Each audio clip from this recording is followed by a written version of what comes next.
Probably सितंबर में आएगा यार।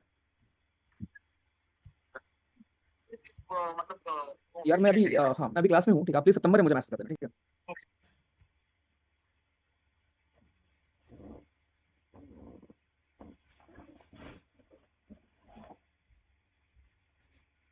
बता दूंगा हमारे जो, चलो यहीं से करते हैं, आ जाओ। ये जो हमारा सिनोनिम है ना, सिनोनिम हमारे जो होते हैं, राइट, इसका मतलब है कि आपको सिमिलर वर्ड यहाँ पर लिखने हैं और स्टेटमेंट की हेल्प से आप बड़े आराम से कर लोगे। पहले कॉम्प्रिहेंशन करें, चलो स्टार्ट करते हैं अभी, ठीक है। चलो कॉम्प्रिहेंशन कैसे पढ़ना है अपने को, कॉम्प्रिहेंशन एक बार पढ़ना है, समझना है वो कहना क्या चाहता है। Daily consumption of certain form of curcumin improved memory. ये भैया कोई पदार्थ है जिसको खाने से आपकी मेमोरी क्या होती है, स्ट्रांग होती है, ठीक है। कॉल मत करो भाई, अभी मैं काट दूंगा अभी क्लास से, ठीक है। आप में से कोई कर रहा था।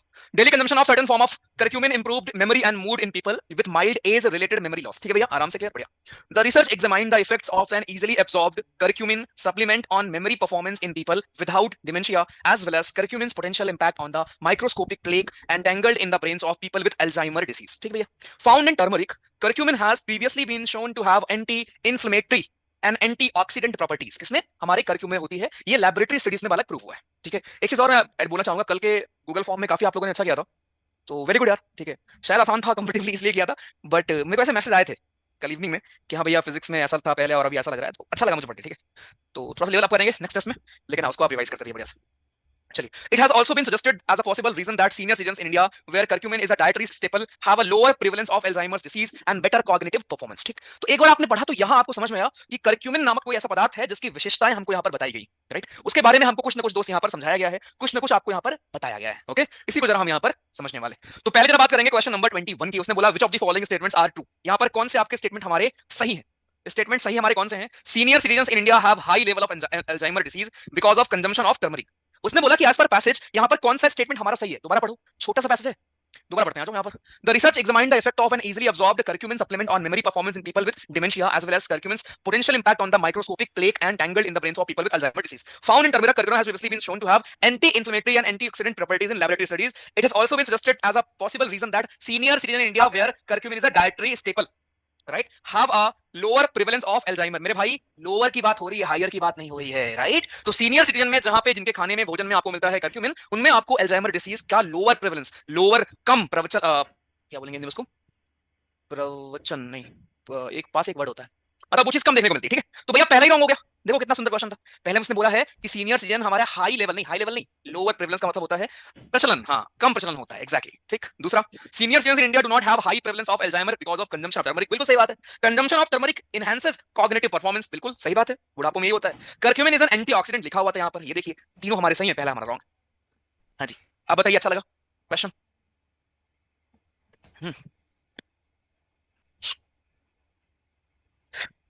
चलो, रचलन क्या होता है भैया, what is the toughest thing about being a teacher. कुछ टफ नहीं है यार, मतलब टफेस्ट थिंग बस एक ही चीज है, बाकी तो सब ऑब्वियसली। देखो टफ उसकी होती है, उसकी बातें होती है जहां पर कोई वैसा काम हो रहा हो। अब मैं थोड़ा बोलूंगा मेरा स्ट्रगल है कि मुझे इतनी क्लास लेनी है, this is not my struggle ना। ये भैया मेरी चॉइसेस हैं या ये बेनिफिट्स हैं, इतनी क्लास लेना इज ऑल्सो ना, कि लोगों के पास है भी नहीं, मेरे पास अगर है तो वो पॉजिटिव चीज है ना। नेगेटिव अगर आपको एक चीज बताऊं तो वो ये होता है कि नो मैटर आपकी पर्सनल लाइफ में या नो मैटर आपकी किसी भी लाइफ में क्या चल रहा है, ठीक है, you have to put a straight face, a happy face every single time, no matter what, ठीक है, बस ये होता है। और ये भी आसानी है कि भैया रोज होता है, कभी कभी, ठीक है। चलिए, तो बाकी मुझे तो बेनिफिट्स ही हैं, ठीक है, कि आप you have the ability to change so many things, right, हर वे में यार। तो ऐसा मुझे ऐसा कुछ लगता नहीं कुछ नेगेटिव है। सेकंड क्वेश्चन बताइए, करक्यूमिन हैज पॉजिटिव इफेक्ट किस चीज के ऊपर होता है बालकों। चले, गलत ना हो भैया मेरे। और अभी ना आपकी कुछ जैसे जो हम यूट्यूब पे क्लास करेंगे वो कुछ ऑन उस टाइम पर हो सकती है, और टाइम पर हो सकती है। रीजन क्या है, बिकॉज आई डोंट वांट कि फॉर एग्जांपल जैसे कल अगर मैं रख रहा हूँ 100 करंट अफेयर, तो शाम को फिजिक्स की क्लास भी होगी कल, ठीक है, राइट, तो उसको मुझे मिस नहीं करना है। दूसरा तो मैं देखूंगा कब, मैं दोपहर में मोस्ट प्रॉब्ली मैं ट्राई करूंगा दोपहर में पढ़ाने का। 50 ही होंगे हमारे करंट अफेयर्स, लेकिन वो सीएपीएफ और सीडीएस दोनों के लिए होंगे। सीएपीएफ के लिए तो आपके एक्सपेक्टेड होंगे, लेकिन हमारे सीडीएस और इंडिया के लिए रिवीजन होंगे आपके 3 महीने से हमारे 50 एमसीक्यू, समझे, रिवाइज कर रहे हैं। केमिस्ट्री की क्लास हो रही है on YouTube, so that is also for you ना। इफेक्ट ऑन पीपल, करक्यूमिन का जो पॉजिटिव इफेक्ट है लोगों के ऊपर, किनके ऊपर होता है, जिनके डिमेंशिया नहीं होता, जिनको अल्जाइमर डिसीज होता है उनको, जिनको डिमेंशिया या अल्जाइमर डिसीज, डिमेंशिया नहीं होता लेकिन अल्जाइमर होता है, या जिनको डिमेंशिया होता है लेकिन अल्जाइमर भी होता है, ठीक। तो किसके ऊपर पॉजिटिव इंपैक्ट होगा, पॉजिटिव इफेक्ट किसके ऊपर पड़ेगा, अगर आप यहां ध्यान से देखो, आपको इसके लिए पैसेज पढ़ना पड़ेगा। Daily consumption of certain form of curcumin improved memory and mood in people. The research examined the effect of easily absorbed curcumin supplement on memory performance. So memory में हेल्प करता है जिनके जिनको डिमेंशिया है। तो पहली बात तो पहला नहीं होगा, ठीक, और हमारा पहला नहीं होगा, और हमारा एक सेकंड पॉजिटिव इफेक्ट पूछ रहा है ना, एक मिनट, विदाउट लिखा है ना, हाँ वही तो। तो एक सेकंड दूसरा नहीं होगा, इसका मतलब है, अरे सॉरी, फोर्थ नहीं होगा। जिनको डिमेंशिया होता है उस पे उनके ऊपर कर्क्यूमिन का पॉजिटिव इंपैक्ट नहीं होता है, तो फोर्थ तो यहाँ पर नहीं होने वाला। अच्छा जी, आगे बढ़ते हैं। Without dementia as well as curcumin's potential impact on the microscopic plaque entangled in the brains of people with Alzheimer disease. ठीक, विद अल्जाइमर डिसीज, तो इसका आंसर हमारा क्या होगा भैया जी? आंसर हमारा सी होगा कि जिनको डिमेंशिया नहीं है लेकिन जिनको अल्जाइमर है, इन दोनों लोगों को वो इंपैक्ट करता है। ठीक है, कि आपको डिमेंशिया ना हो लेकिन अगर अल्जाइमर है तब आपको वो पॉजिटिव इंपैक्ट उसका होगा। हमारा आंसर इसका सी होगा। चले 23, पैसेज में कौन सा ऐसा वर्ड है जिसका मतलब होता है अर्लियर? Right, obviously. क्या पूछ रहा है? चलो फोर्थ, ईटिक टर्मरिक खाने से भैया क्या होगा? चलो मैं इसको 2 पेज कर दे रहा हूं, बताइए मुझे, टर्मरिक खाने से भैया जी क्या होता है? जवाब दे कृपया, बोल रहा हूं, टर्मरिक खाने से क्या इंपैक्ट होता है हमारी बॉडी पे? लास्ट वाला अच्छा क्वेश्चन था। What is the impact of turmeric, हल्दी? नहीं, अगस्त का सी नहीं आएगा भाई। आज आपका बर्थडे है, happy birthday Shruti ji, God bless you भैया, ध्यान रखिए अपना। डेटा सब 2 GB मिलता है। रोहित यार ऑफलाइन आप आते तो वॉक करके आते ना यार। अब यार ऑनलाइन अगर आप पढ़ाई कर रहे हो मेरे भाई तो डेटा तो यार भैया जुगाड़ करना पड़ेगा ना। हम्म, मैं गवर्नमेंट तो हूं नहीं यार कि डेटा पैक निकलवा दूं। अलग से एक देख लिया करो, जहां बुद्धि प्रकाश तुम कर रहे हो। Done, okay fine. So turmeric खाने के बेनिफिट्स पूछ रहा है आपसे इस क्वेश्चन में। आसान सा क्वेश्चन है भैया, टर्मरिक खाने से क्या होगा? और ये सच्चाई है पैसेज में, टर्मरिक खाने से ये होगा कि आपको अल्जाइमर की बीमारी के चांसेस कम हो जाएंगे। आंसर इसका ही होगा। चलो कर लिया 80% लोगों ने। 25th क्वेश्चन, कौन से dominance of a disease in a region depends on the food? Prevalence, affection या फिर डेथ? तो डिसीज की डेथ जैसा तो कुछ होता नहीं, ऑब्वियसली डिसीज का फैलाव, प्रेवलेंस। ठीक है, कि कोई भी डिसीज कहां कितनी फैलेगी वो डिपेंड करती है कि वहां के लोगों का सर जीवन कैसा है ना, उनकी फूड हैबिट्स हमारी बच्चा कैसे। तो प्यारा सा पैसेज लगा होगा आपको, एक बार मुझे बता दो कितने आपके यहाँ पर सही हुए हैं आउट ऑफ 5?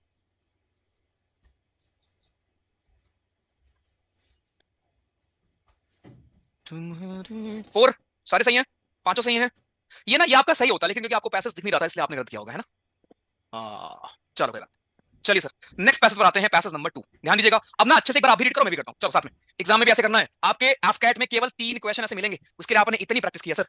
ठीक, जब आप यहाँ पर आते हो सिर्फ मेरे पास आप जीके और मैथ्स के लिए नहीं आते हो ना, है ना? क्योंकि आपको हर चीज कहीं ना कहीं दोस्त हेल्प करके 200 के ऊपर लेके जाएंगी, तो केवल जीके और मैथ्स हम रिवाइज कर ही रहे हैं लेकिन साथ में इनको भी ध्यान से करो। देखो, mister Hill when a young man was walking through the Lake District when he one day saw the postman deliver a letter to a woman at a cottage door. The woman turned it over and examined it and then returned it, saying she could not pay the postage, which was a shilling. Hearing that the letter was from her brother, Mr. Hill paid the postage in spite of the manifest unwillingness of the woman. As soon as the postman was out of sight, she showed Mr. Hill how his money had been wasted, as far as she was concerned.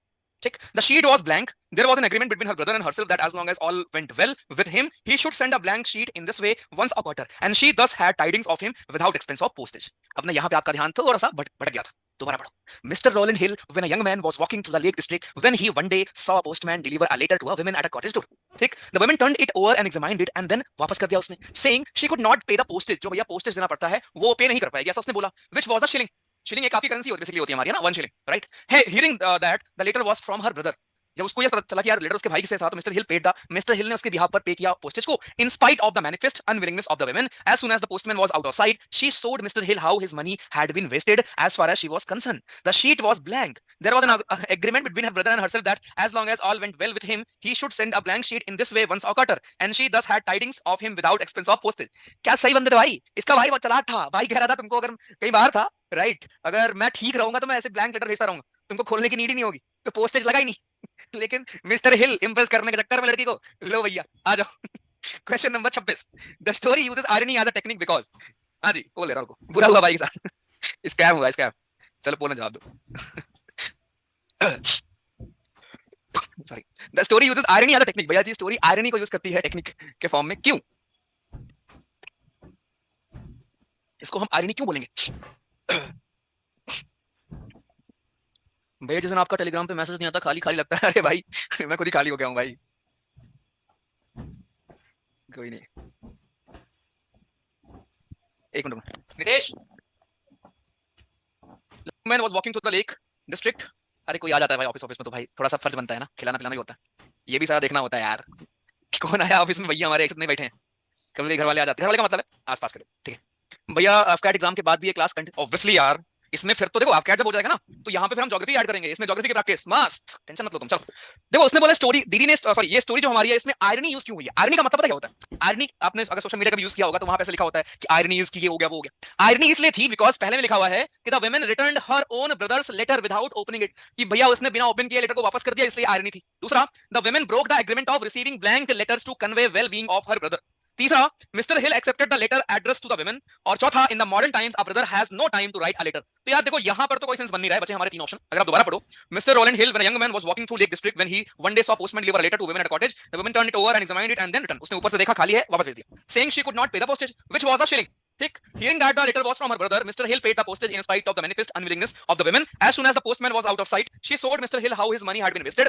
As far as she was concerned, okay, the sheet was blank. There was an agreement between her brother and herself that as long as all went well with him, he should send a blank sheet. In this way, once a quarter, and she thus had tidings of him without expense of postage. Okay, story हमारी irony use कर रही है, क्यों ऐसा क्यों? Because women ने वापस कर दिया अपने भाई का लेटर इसलिए, या जो women ने एग्रीमेंट ब्रेक कर दिया of receiving blank letters to convey well being of her brother. Irony का मतलब क्या होता है पता है आपको? What exactly is irony? Irony का मतलब ये होता है यार कि जैसे मान लो, अगर मैं हिंदी में एग्जांपल कैसे दूं आयरनी का?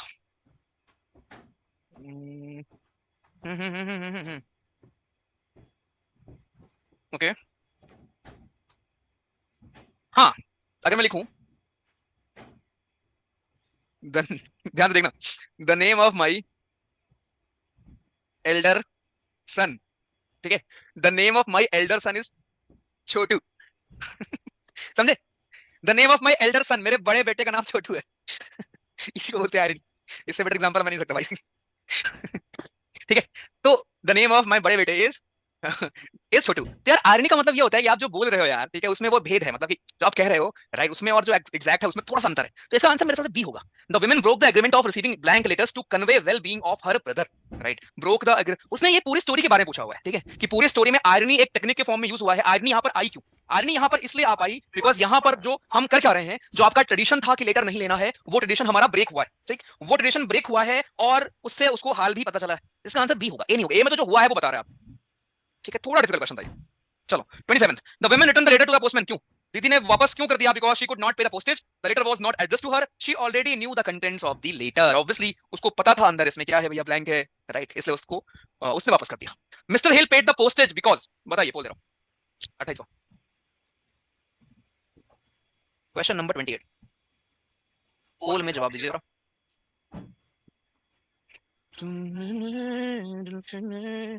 क्या है? आयरनी है?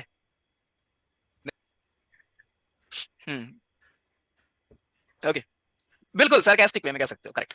तो मिस्टर हिल ने पे क्यों कर दिया? ये ऑप्शन में नहीं है कि उसने पे क्यों किया था, इंप्रेस करना था उसको, ठीक है। तो इसका आंसर हमारा क्या होगा? इसका आंसर यही होगा क्योंकि उसके भाई से आया था लेटर, बेचारा भावुक हो गया, अरे भाई, भाई से बेचारी के पास पैसा नहीं है भाई का लेटर रिसीव करने के लिए, तो उसने, क्योंकि उसके भाई से था वो लेटर, इसलिए उसने भैया जी कर दिया। ठीक है, डी नहीं होगा यार। अब ये नहीं कि भैया वो काइंड था इसलिए कर दिया, रीजन पूछ रहा है एज पर पैसेज, रीजन ये था क्योंकि उसके भाई से आया था लेटर, इसलिए उसने कर दिया। चलिए, एनवेलप में था क्या? एनवेलप में भैया जी कुछ नहीं था, खाली शीट थी, आसान। The women and her brother had agreed that the black sheet means being well, letter with no postage means good news, the blank sheet means bad news, the letter with no postage means unimportant news। जिसका answer हमारा क्या होगा कि blank sheet अगर आएगी तो उसका मतलब है कि भैया हमारे ठीक है, सस्त है, मस्त है। तो आसान पैसेज था। चलिए अब आते हैं पैसेज 3 पर। रुद्रा जी कैसे 26 में सही होगा भाई? खोल दे रहा हूं, एक सेकंड। तुमने हो मेरे, बताइए, पढ़िए सर, पहला वाला। इन good many cases unnecessary timidity makes the trouble worse than it. बिल्कुल, आप कैट में हमारे ना इतने ही बड़े पैसे आते हैं, अगेन कभी कभी बड़ा भी आ सकता है, ऐसा नहीं है यार कि इतना ही है, लेकिन हाल फिलहाल में इतनी देखने को मिले हैं। पिछली बार ना मेरी शिफ्ट में पैसे थोड़ा लेंदी था, मुझे ऐसा लगा था, इसलिए मैं आपको ये प्रैक्टिस करा रहा हूँ, इसलिए भी आपने और कॉम्प्रिहेंशन की इतनी प्रैक्टिस की है गूगल फॉर्म में या फिर आपके उसमें, राइट। तो ये है, बताइए भैया।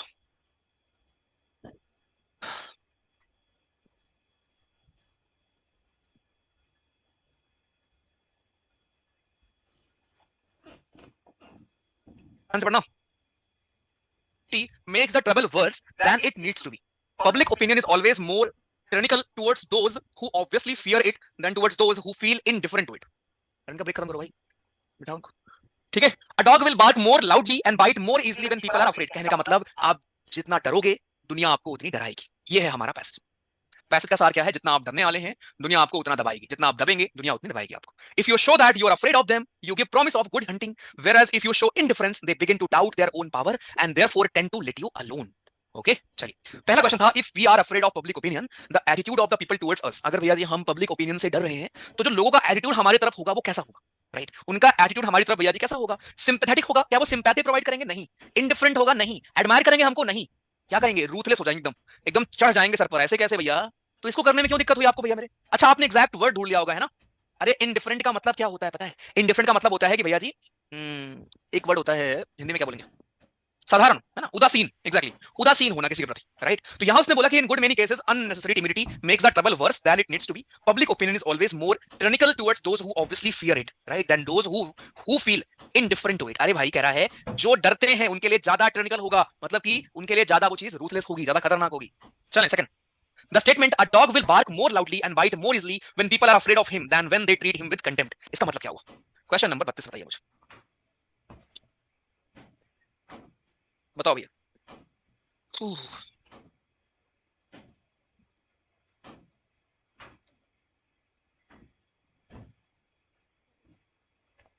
मैंने बोला इसका मतलब सिंपल ही होगा कि भैया जब आप डरोगे तो दुनिया क्या करेगी? दुनिया आपको और दबाएगी और आपको डराएगी. आंसर हमारा डी.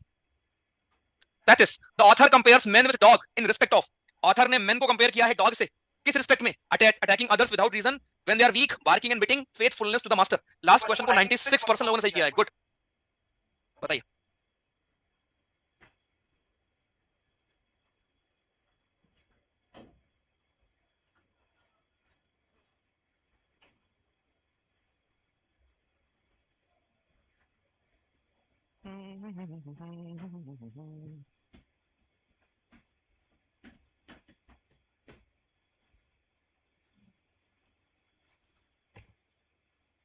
कि भैया मत काटना, आप भागने लगोगे उतना ही आप क्या, उतना ही आपको वो काटेगा. ठीक. अगर आप डॉग को रोककर, मान लो आप गाड़ी से जा रहे हो, आपके पीछे भागने लगा, क्या करना होता है? वहां पर गाड़ी रोक देना होता है और उसको बोलना होता है कि भाई लोकल का हूं मैं, बस नहीं काटेगा. ठीक. तो जितना आप भागोगे डॉग से उतना आपको काटेगा. इसका आंसर हमारा होगा अटैकिंग अदर्स व्हेन दे, मैं मजाक नहीं कर रहा हूं, सही में ट्राई कर लेना, देख लेना तुम. अगर तुमको काट ले तो फिर बताना मुझे. चलो okay. 34th. You give promise of good hunting. बिल्कुल बहुत जरूरी है. You give promise of good hunting का मतलब क्या होता है? You give promise of good hunting बोल दे रहा हूं. इस पर्टिकुलर हमारे फ्रेज का मतलब क्या है? बताओ भैया.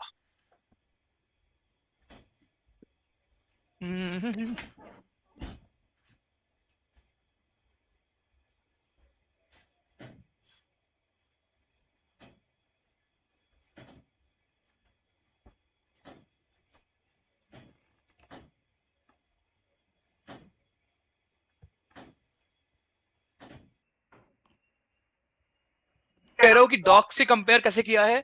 जैसे डॉग आपके, जैसे आप डॉग के बगल से अगर आप जा रहे हो ना, जितना तुम उस डॉग से डरोगे कि भैया मत काटना या आप भागने लगोगे, उतना ही आप क्या, उतना ही आपको वो काटेगा. ठीक. अगर आप डॉग को रोककर, मान लो आप गाड़ी से जा रहे हो, आपके पीछे भागने लगा, क्या करना होता है? वहां पर गाड़ी रोक देना होता है और उसको बोलना होता है कि भाई लोकल का हूं मैं, बस नहीं काटेगा. ठीक. तो जितना आप भागोगे डॉग से उतना आपको काटेगा. इसका आंसर हमारा होगा अटैकिंग अदर्स व्हेन दे, मैं मजाक नहीं कर रहा हूं, सही में ट्राई कर लेना, देख लेना तुम. अगर तुमको काट ले तो फिर बताना मुझे. चलो okay. 34th.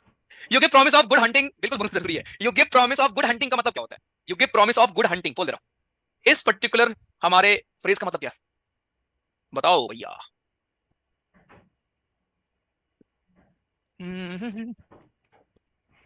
You give promise of good hunting.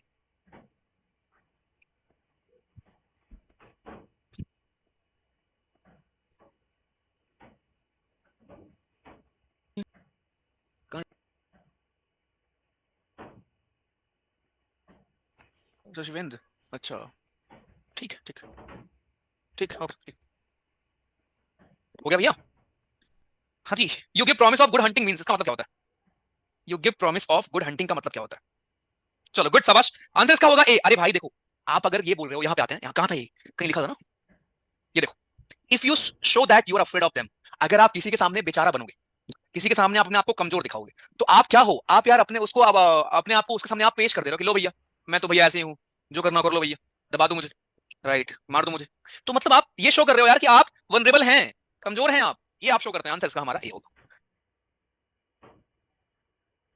चलिए अच्छा जी, अब एक लास्ट पैसेज करते हैं. करना, एरर करेंगे, अभी एरर करेंगे, उसके बाद क्लोजेस्ट भी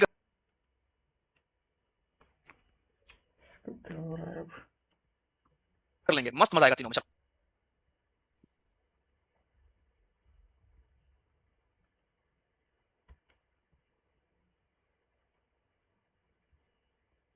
आ जाओ। अब आई वांट कि सब लोग इस पांचों को सही करेंगे। एक बार मेरे साथ पढ़ो, उसके बाद फिर हम आप अकेले पढ़ना। We live in a curious age. We are offered glimpses of world civilization slowly emerging. For example, the UN special agencies dedicated to health and education. But along with these are sights and sounds that suggest that the whole civilization is rapidly being destroyed.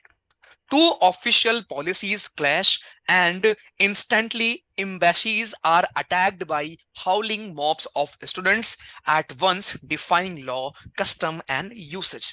And that this may not be merely so many hot-headed lads escaping all control, and may itself be part of the policy of the political parties, that is mob antics as additional propaganda to deceive world opinion. Okay. आगे, makes the situation even worse.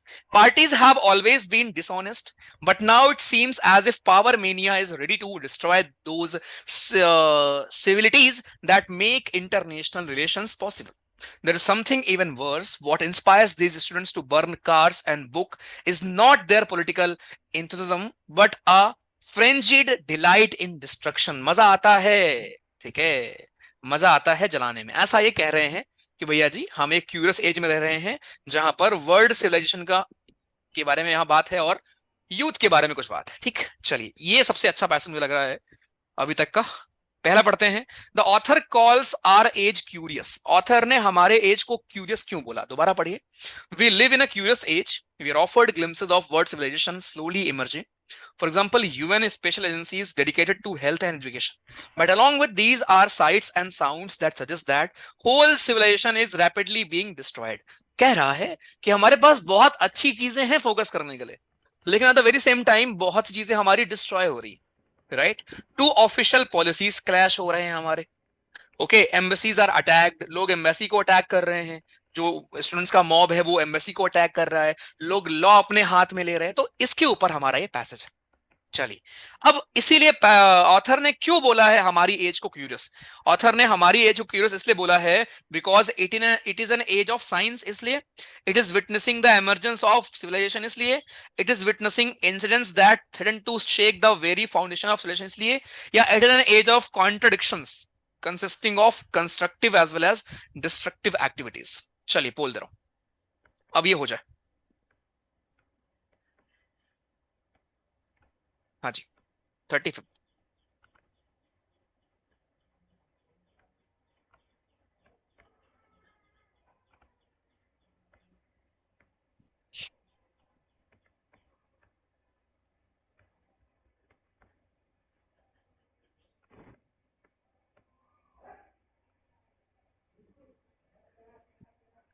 चलो सबबाश।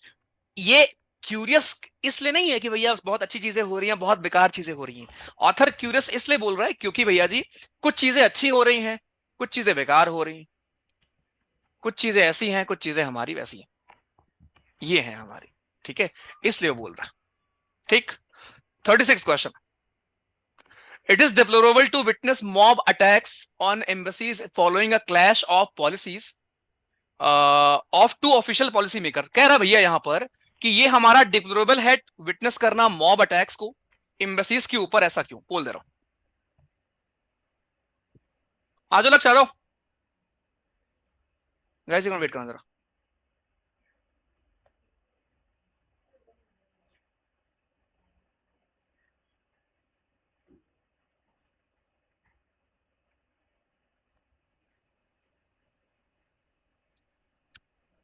यार एक यहीं पे खत्म करेंगे इसको, ठीक है, एक गेस्ट आए हैं, थोड़ा अर्जेंट है। चलो, it is deplorable to witness mob attacks on embassies following a clash of policies of two official policy makers. क्यों? ये डिप्लोरेबल क्यों है विटनेस करना मॉब अटैक्स को एम्बेसीज के ऊपर following a clash of policies of two official policy makers? ऐसा क्यों है भैया? अच्छा, आपको पैसेज नहीं दिख रहा होगा ना? ओ,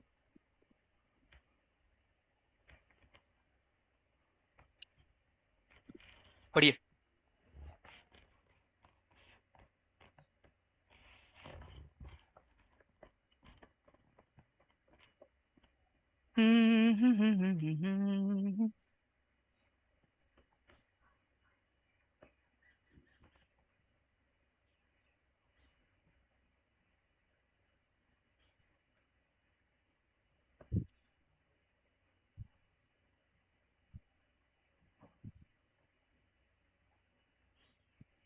It is deplorable to witness mob attacks on embassies following a clash of policies of two official policy makers. क्यों? It is deplorable to witness mob attacks on embassies following a clash of policies of two official policy makers. आ जाओ दोबारा। कह रहा है कि ये दुख की बात क्यों है, राइट? ये दुख की बात क्यों है ऐसा कि ऐसा हुआ है, right? So we are offered glimpses of world civilization slowly emerging. For example, UN special agencies dedicated to health and education, but along with these are sights, sounds that suggest that the whole civilization is rapidly being destroyed. Two official policies clash, and instantly embassies are attacked by howling mobs of students, at once defying law, custom and usage, and that this may not be merely so many hot-headed lads escaping all control. तो उसने question में यहां पर दोस्त आपसे ये पूछा है कि ऐसा क्यों हुआ है आपका, कि ये क्यों डिप्लोरेबल है to witness mob attacks on embassies following a clash of policies of two official policy makers? क्यों ऐसा है? ऐसा क्यों है? पहला, student should not take part in politics, इसलिए they may result in the loss of lives of young and promising student, इसलिए they are overlooked by the policy planners themselves, इसलिए they are indicative of the in controlling the rebellious students, इसलिए हमारा। बताओ भैया।